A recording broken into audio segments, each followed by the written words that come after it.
So a couple things to know about Sofie Ramos' work is that she's a painter, but very quickly had a practice that kind of expanded and made the paintings appear in more of an installation setting. So I'm Frank Schmigel. I'm the Director of Arts Programming and Partnerships here at the Fort Mason Center for Arts and Culture. And I'm going to talk a little bit about Sofie Ramos' new commission called Space to Breathe. So there are individual things that look like paintings in her work, but they are also related to line drawings on a wall, to sculptural elements, to things that kind of pop out into space, and you as a viewer then kind of enter this installation space. Often what she's doing is taking just everyday objects and reimagining them via different coats of paint. And for her, what was so exciting about the Guardhouse was to basically create a miniature house. And what would it mean to create an environment that you didn't have a full gallery space that was just blank big walls, institutional, and then you find this corner activation. But you're coming up to an actual house, and then your only way into it is to look through the windows, to kind of have this really great voyeuristic moment.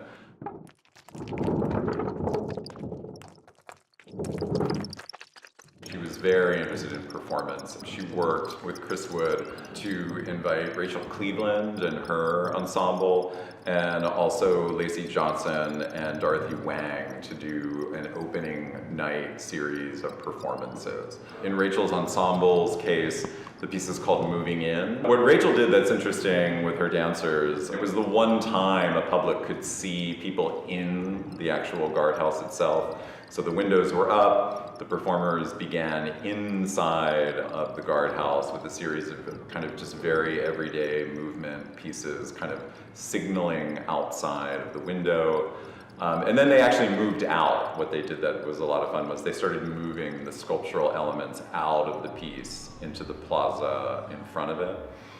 That was picked up by Lacey and Dorothy's piece. Fumigator had Dorothy doing sound and Lacey doing a performance that's kind of a mad pest control expert activating the exterior of the piece. So with Sofie's work, you're kind of seeing a thread that arts programming can explore here at Fort Mason, which is both to do work in spaces that we use like traditional galleries, but also to explore the kind of uniqueness of this site. And so I'm really looking at artists and projects moving forward that might be able to really take advantage of the unique properties that are here and activate those spaces, those pathways, those histories in different ways.